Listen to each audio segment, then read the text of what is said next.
And it it sounds like we're keeping existing equipment and bunker gear, etc., in the current location at the maintenance building. Is that correct? As of right now, yes, we are still operating out of the back of the maintenance building. When the new hall is constructed, will there still be bunker gear located in the maintenance building? That would be our initial plan, and if money allows, we would look to have a separate Tobiano, or whatever this fire department would be called. We would have a separate two bay, probably just a shell to store some gear, and have a vehicle or two vehicles operating out of Tobiano still. So, which means there's going to have to be another building constructed within Tobiano, correct? Correct, but we when we went through our budgets this year for this specific referendum, we did build some costs into that for potential future building at Tobiano. Okay. I see. And Just one, how long is the lease for the maintenance building currently? As far as I understand, it actually expires in 1 month, but we have reached out to the new owners and they are in favor of extending that, sorry, with us for now. Okay, sounds good. Thank you. Yep. yeah, good questions, Greg. Thank you very much for that. Yeah, so for clarity, it sounds like if the referendum were successful, then um, the at least one truck and equipment would continue to be at the same location it is now indefinitely. Would that be the right way to say it, Chief? Yeah, Or Jamie, I even? could jump in on that, Colton. Yeah, the intent is to have a truck remain in Tobiano. Currently, it's in the maintenance shop, and for the near future, and the hope would be that would stay in place for a number of years. Um, but as the chief said, we're still in negotiations to firm that up. Operationally, we could operate just out of one fire hall, but the ideal scenario and the intent is to continue to have two locations: primary location in Cherry Creek, and then a secondary location still somewhere in Tobiano for the long term. As a sort of satellite hall, would you call it a satellite hall? Yeah, If the main hall satellite. were in Cherry Creek? Exactly, a separate location to respond out of. So, in terms of the Tobiano response time, there'd still be a truck and bunker gear for people living in Tobiano to respond out of.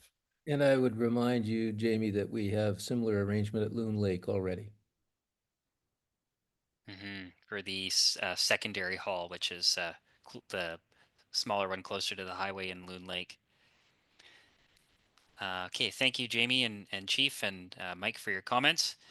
I felt like there was something else I wanted to mention for clarity on that, but I think it was just how basically if the referendum went ahead and the Cherry Creek primary hall were constructed, then really the space being used now would then be the satellite or secondary hall, which I think Jamie's just clarified there. And I only see one more hand up, so we still have some time here, and just want to remind people, feel free to type any questions you have in the chat or use the raise hand, and we'll definitely get to you. So I just wanted to go to next was Brent. So Brent, you should be prompted now to unmute and go ahead. Okay, thanks. Yeah, I just had a question. So wildfire response, what would that look like, or would it look like anything at all? Say if there's a lightning strike close by, or a small spark of some sort, would it be responded to by the new fire department? Good question, Brent. Chief Daryl, did you want to tackle that, or would that be for Jamie? I think Jason or Daryl can speak to that. I think Jason would take that one, and I think I know what his answer will be. BC Wildfire would probably be the company called to that. However, we would be more than adequate to jump in and assist in a matter of that. But I'll let Jason talk a bit more about that one. Sure. Absolutely. Thanks, Chief. So with any of our fire service areas, so I guess depending on the scenario, if there's a lightning strike within the fire service area, that is the jurisdiction of the fire department. If it's a lightning strike on Crown land outside of the fire service area, that's the jurisdiction of BC Wildfire Service. Having said that, we do have within our operating bylaws the allowance for the incident commander of the fire department, whether that's the fire chief or whoever the incident commander is going to be of the day if the fire chief's not available, to make the discretionary call to leave the perimeter of the defined fire service area to strike the fire, obviously because it's within proximity.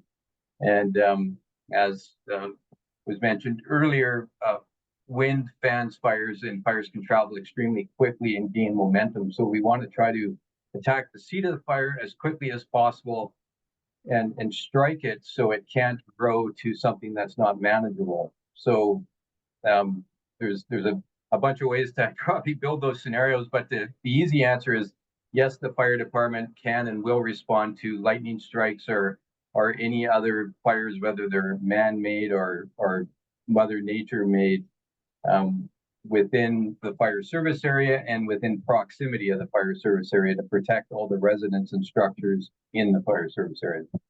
Did that make sense, hopefully? Yeah, and I'll add in, Jason, that BC Wildfire, when it is their jurisdiction outside of fire protection area, they are eager to hire local fire departments to go outside of their operating area to provide support with a tender or with a bush truck.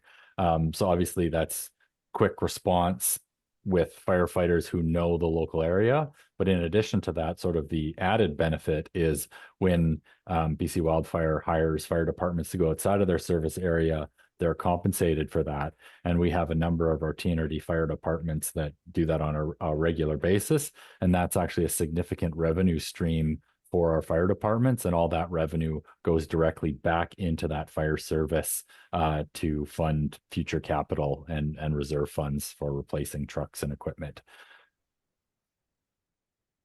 Okay, thanks, Jamie, Jason, Daryl. Greg, did you have, I see your hands up still. Did you have, sorry, that was Brent who asked that. So actually, I just had a quick comment on that.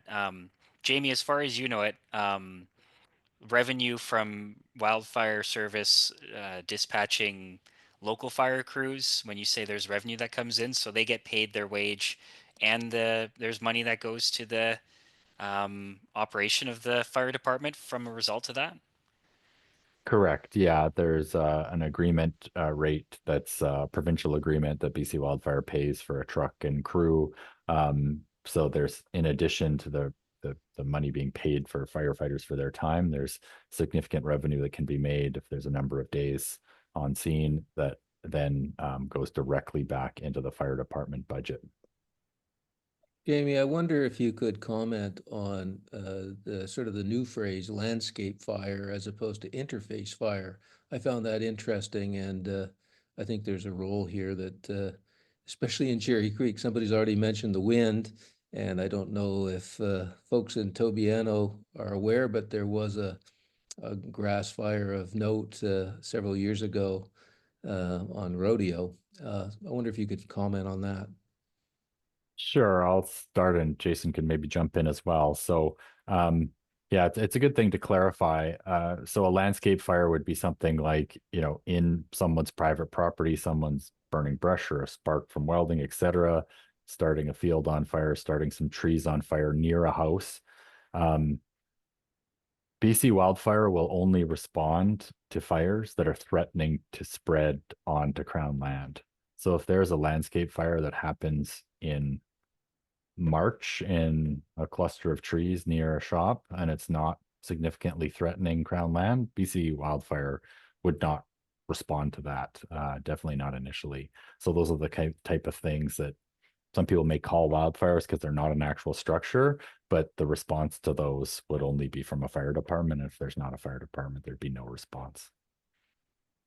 Anything to add to that, Jason? No, I think, to really sum that whole piece up, and this is a document available online It's called the interagency agreement, and it's issued every year, and it lists within that document what structural fire departments can receive for essentially renting their crew and equipment out to the province in the event of the province needing support. And as Jamie said, it is somewhat lucrative for local fire departments to be able to deploy to the province, and it does generate considerable amount of money back to the fire departments at the end of the fire season. So it's, I guess in the fire world, it's kind of a good thing. I don't know, it sounds bad saying that out loud, but it's somebody needs to provide support to the province in these calls, and whether it's engines, tenders, bush trucks, it's all up for grabs essentially to be resourced to the province.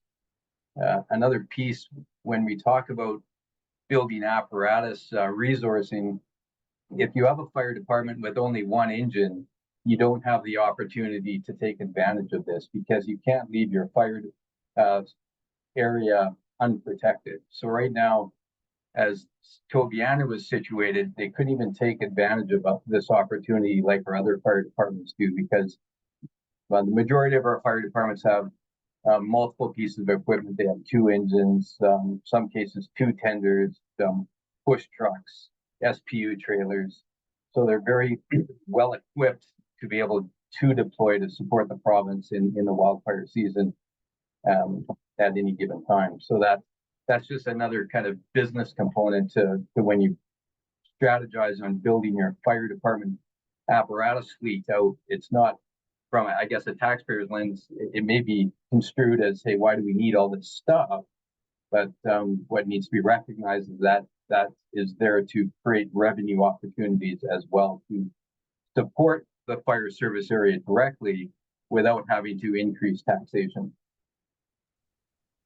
Okay.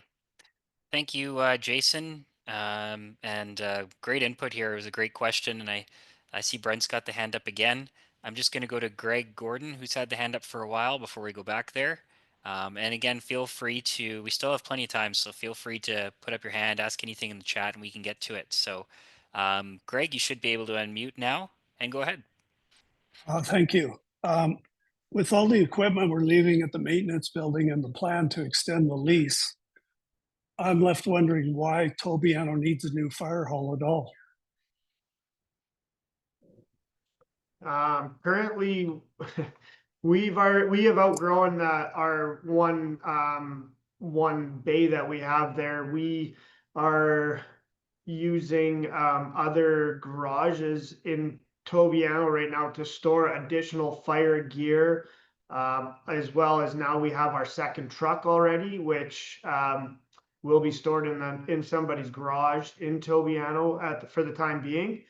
So we have outgrown that space, and also our equipment and our gear is specialized stuff for fire protection, and us sharing with the golf course maintenance guys. Not saying they're bad people, but it's just a lot of people in and out every day with all our expensive specialized equipment that we rely on to respond to any calls. And if something was to happen to one of our pieces of equipment unknown to us, it could lead to some big problems on a call. So yeah, we are definitely due for some more square footage for sure to be able to store currently what we have. And as we continue to grow and bring in more members, we'll just need that space. So Hey, did you have thank you, Chief, for that, and thanks, Greg. Did you have if you had a follow-up, you can feel free to go ahead. It doesn't make sense. What Daryl just said, the equipment is still in the maintenance building exposed to whatever problems exist or may exist. So it appears to me that we've bought a truck that we really don't need. We don't have bush in Tobiano. Our service area is confined within, I believe doesn't encompass the road. This is not making much sense to me. Okay. Thanks for your comment, Greg, and yeah, I hear what you're saying. And Daryl, if unless you had anything else to add, or Jamie, I can move Yeah, on to the next part here. I Okay, I go can ahead. just provide a comment on that, and I appreciate where Greg coming from. But going back to the initial intent is we don't, back to the 2018 referendum, is we don't create fire service areas without a fire hall. We can't operate properly without a devoted building to operate out of. This situation is a bit unique where we were temporarily operating out of the maintenance yard, and then the delays of construction combined with this proposed expansion of the service area caused further delays of that of the construction of a hall devoted to Tobiano. So we've been in the maintenance shop ever since. But I guess to say what Chief Darrell said another way is that was never intended to be the long-term home, nor is it appropriate as a long-term location to operate out of. So if this fire hall, this referendum does not go ahead, we will still be going back to Tobiano residents with the problem of we need a permanent fire hall. It would not be the same design as of the hall to service also Cherry Creek, but we would need a devoted building to continue this service. I just also add that the west end of Tobiano, which is currently undeveloped, is pretty rough territory. So the notion of a bush truck being able to respond to an advancing interface fire towards Tobiano is a valuable piece of equipment. And there are areas around Tobiano on the south side of the highway that would be equally important to be able to respond to. We've had some pretty wicked winds through here that have driven fires in all sorts of directions, and the ability with a bush truck to respond, quite apart from the full truck. There's certainly some value in that on that 1,000-acre site. Okay, thank you for your comments, Mike, Jamie, and Greg. I think just to flesh out Jamie's comment a bit more, it's totally hypothetical right now, but if the referendum did not go ahead, then the next step would be to go to Tobiano, as Jamie mentioned, because of the fire hall issue Jamie mentioned, the situation there. But the question that would go forward would be about borrowing. In 2018, when the referendum happened and Tobiano approved borrowing for up to $1 million to build a fire hall, as I understand it, the golf course maintenance yard was intended to be temporary at that time, and now really the problem with that would be that the borrowing's expired, and a request would have to be made again for residents to say yes or no to it, and whatever that amount may be if that situation came up. And so next I'll go to Brent. Thanks for waiting with your hand up, and feel free to go ahead with your question. Okay, yeah, just to get back to the wildfire part again. So where I am on Deer Drive, we're on the lake side of the highway. Towards Kamloops is the old Genesis Land Corporation land, which is now owned by somebody else, but a private person.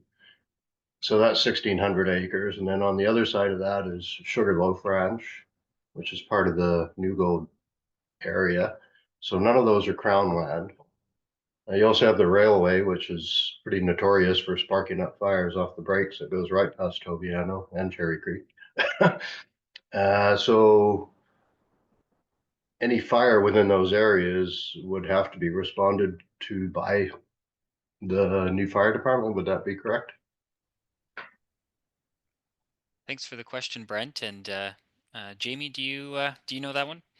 I believe I know what he's asking. So some of those undeveloped private parcels to the large parcels that are to the east towards Kamloops are not in the proposed fire protection area, because there's little assessment and no homes there, and not access to be able to attack those. So even though those are private land, I guess I should clarify my statement. Any large tracts of land that are undeveloped that would have a fire starting on them, I know BC Wildfire would respond to those, even though they may initiate on private land. The potential for them to expand if Crown land is still real, so they would still attack them. The example I was using is more of like a small scale fire on a, on a private, a small parcel of land, a 20-acre parcel of your, bushes near your garage, that sort of thing. Okay. Hey, thank you for the question, Brent. I see the hand's still up. Did you have anything else? Oh, okay, there we go. We still have time, so if anyone else had, feel free to put the hand up. I'll add one thing to add to that, just since we have time.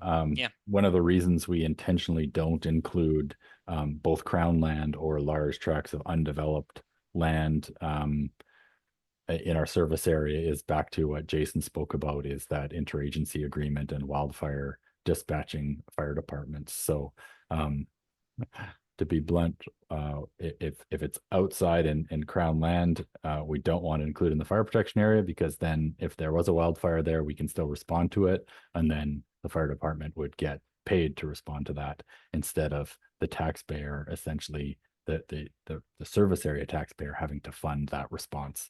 The province would fund that response because it's outside the service area. Okay, thank you, Jamie. I'll do a last call here for any hands up or questions in the chat, and otherwise I think we'll just start to wrap it up. So I'll call on anything that comes in. I just wanted to go through something really quick because we have time. It's not quite 8:30 yet. This will take 2 minutes. Can everyone see the referendum, the Google Chrome browser on my screen? Thumbs up. So everyone here probably knows this already, but I still think it might as well run through it while we have a minute. Anyone who's on our main homepage, tnrd.ca, if you're trying to get to the referendum page, because we will still try and add information to it with FAQ stuff. I know we went over something that with reserve fund money that we're going to already add tomorrow. So how do you get to that page? There's 2 ways if you're on our homepage or anywhere. Well, the first, if you're on our homepage, we have it linked on the bottom left here. So if you click anywhere, the button or this whole tab, it'll take you to the referendum page. Or if you're anywhere on any browser, just type tnrd.ca referendum 2025. It was easier to do that than try and make a long link with the communities. Takes you right to that page, and everything that we've talked about today, everything in the mail out. Well, the actual mail out package is linked right there. And I will say that we have a section here on referendum details. Marnie, our corporate officer, talked about the times and dates. That will all be uploaded right here on this section of the website on May 23rd. And we'll have a pretty standard news release to go out around the same time with kind of general referendum information and a bit of background. It won't really be news to anyone who's listening right now, but just for your awareness, look for that info to be fully added here. So if you need to remind what is the requirements for voting again, we'll have the whole list of, BC resident for the last 6 months, real property owner or resident in the area for at least 30 days, etc. We have the whole in an interactive map here with the service area. There's a printable, or the proposed service area, I should say. There's a printable version right there. And then all the FAQ stuff is further down. I've made it all in drop-down options because otherwise this would be way too much scrolling on the page. So that's kind of broken up by different parts, kind of like the presentation was tonight. And then contact information at the bottom. Either our fire protection team can help you or direct you to other departments, depending on what the questions are. Residents can get a hold of us anytime. Jamie, did you have any other thoughts, or anybody else have any other comments before we wind up? Just one comment is that, we have the other public meeting tomorrow, but feel free to contact us directly if you have questions or other things that pop into your head that you're curious about. Send us an email, give us a phone call. We're all happy to talk about everyone. Like Director Grenier said at the beginning, our intent here is not to try persuade anyone or convince anyone what they should or shouldn't have, but our intent is to make sure that everyone makes an informed decision when it comes to voting in this referendum. Hey, thanks for that, Jamie, and definitely appreciate lots of good questions and feedback tonight, and really good tone and good nature of this meeting from everyone who's participated. I'd just Um, like to say, Colton, that over the 2 years that I've been dealing with this, I certainly appreciate the input of TNRD staff. And I also very much appreciate the input of Tobiano and Cherry Creek residents asking the questions, proposing ideas, and really making this emergency service a better service for everybody in the area, not just for fire. And it's a first responder, it's medical, it's road rescue. And I think that our community would be well served by this initiative. And I would say just simply think of our families, think of our grandkids, think of our grandparents, and our neighbors. You know, fires, heart attacks, and road accidents, they happen in all communities. And the question really is, do we have a capability to respond? And I think that that's what we're trying to do with all the hard work over the last 2 years. And I think we're well prepared for it. Hey, thank you, Director Grenier, for your inputs on that. That's great closing. So thanks everyone again for taking part. Feel free to come by. It'll be the same information, maybe different questions when, or maybe the same in some ways when we have the meeting tomorrow night, but the at 6:30 at the Cherry Creek Ranch. But our presentation will be exactly the same. And feel free to come as well to the Fire Smart Barbecue happening at 4:30, 4:30 to 6:30, or just before 6:30, and that's at the same location. So thanks again, everyone, and enjoy the rest of your night.